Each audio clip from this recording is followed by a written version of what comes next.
5 Forbidden Blood Rituals of Dracula. What if the darkest vampire legend wasn't just fiction, but rooted in chilling reality?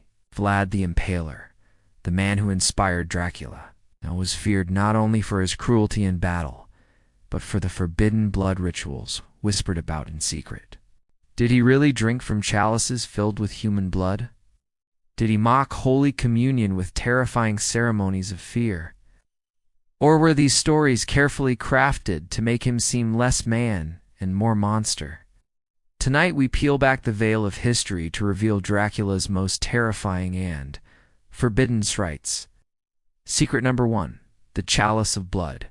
One of the most chilling stories tied to Vlad the Impaler speaks of the infamous Chalice of Blood. After crushing his enemies, Vlad would host banquets in the aftermath of battle.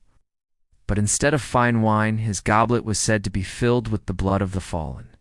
Chronicles describe him dipping bread into it, as if mocking the sacred Christian Eucharist, transforming holy ritual into a performance of terror. For Vlad, this was more than cruelty, was theater. To drink blood was to consume the strength of his enemies, and to remind all present that life and death were his to command. Witnesses claimed nobles sat frozen in horror, afraid to look away as Vlad lifted his cup in grim defiance of God and man. Whether he truly drank the blood or merely staged the scene, the impact was undeniable. The chalice became a symbol of power, blasphemy, and absolute fear. It turned Dracula into more than a tyrant. He became a figure of dark ritual, a ruler whose throne was not only built on violence, but on the forbidden consumption of life itself. Secret number 2. The moonlit sacrifice. Whispers of Vlad's rituals grow darker under the light of the full moon. Legends tell of moonlit sacrifices performed deep within the forests of Wallachia. Captives, soldiers, traitors, or peasants accused of betrayal were dragged before him in chains as torches flickered and shadows danced. At the center stood Vlad, blade in hand, his face pale in the silver glow.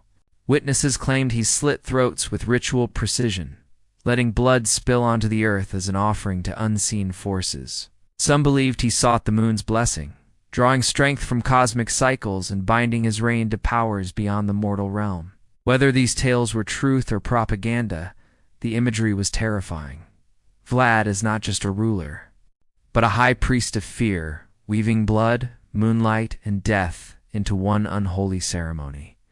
To his enemies, the very thought of such rituals made him less man, more curson, eternal shadow ruling in both flesh and legend.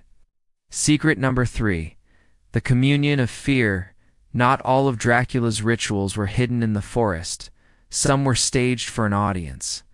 Chroniclers tell of feasts where hundreds of prisoners were impaled around Vlad's dining table, their bodies twitching in agony as he calmly enjoyed his meal. Servants carried trays of roasted meat and pitchers of blood, while guests sat frozen, unable to breathe. Vlad would raise his goblet and declare that true loyalty was sealed not by trust, but by fear, and that blood was the only bond that never broke. To many, it was a grotesque parody of Christianity, where the sacred communion offered bread and wine as symbols of salvation. Vlad twisted it into a communion of fear, replacing holiness with horror. Those who witnessed it never forgot. For Vlad, terror was not a byproduct of power, it was the ritual itself, carefully designed to shatter the human spirit. Through this communion, he ensured his rule would echo beyond death, turning his name into something eternal. Secret number 4. The blood oath of loyalty. Among Vlad's most unsettling practices was the rumored blood oath of loyalty. To test the devotion of his soldiers and nobles, he demanded not words, but blood. Chroniclers claimed that initiates were cut across the arm, their blood dripping into a shared chalice. Vlad would raise the cup high, then force each man to drink, binding them in a covenant of pain and fear. In this twisted oath, betrayal meant more than treason. It meant breaking a pact sealed by life itself. Some reports suggest Vlad mixed his own blood into the chalice, as if merging his essence with that of his followers. ensuring that loyalty to him was both spiritual and physical. Whether exaggerated or not, symbolism was undeniable. Allegiance was no longer just political, it was sacred, profane, and irreversible.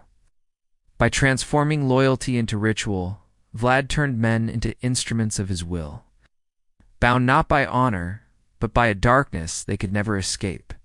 Secret number 5. The Crimson Baptism, the darkest tale of all, speaks of Vlad's so-called Crimson Baptism. According to rumor, when he wished to initiate new warriors or terrify rebellious subjects, he would drench them in the blood of the slain. Prisoners were executed, their blood collected in basins, and the trembling initiates were forced to wash in it, as if reborn into his service. To Vlad, this grotesque baptism was more than cruelty, it was transformation. It marked a man as belonging wholly to Dracula, baptized not in holy water but in death itself. Some claimed he even smeared blood across his soldiers' faces, declaring them chosen instruments of his reign. Whether these ceremonies truly happened or were exaggerated by terrified enemies, their meaning was unforgettable. Vlad ruled not only through fear but through ritualized terror that mocked both church and humanity. The Crimson Baptism made one thing clear: Dracula did not just demand obedience. He demanded souls. From the chalice of blood to the Crimson Baptism, Vlad the Impaler turned cruelty into ceremony, transforming violence into forbidden ritual. Whether these acts truly happened or were born from terrified propaganda, they reveal a truth that lingers. Dracula's power was not only in the sword, but in the fear he carved into the human soul. His name became eternal because he ruled not just as a man, but as a myth, part tyrant, part priest of darkness. And centuries later, we still whisper his name with dread. Do you believe these rituals were real or the work of legend?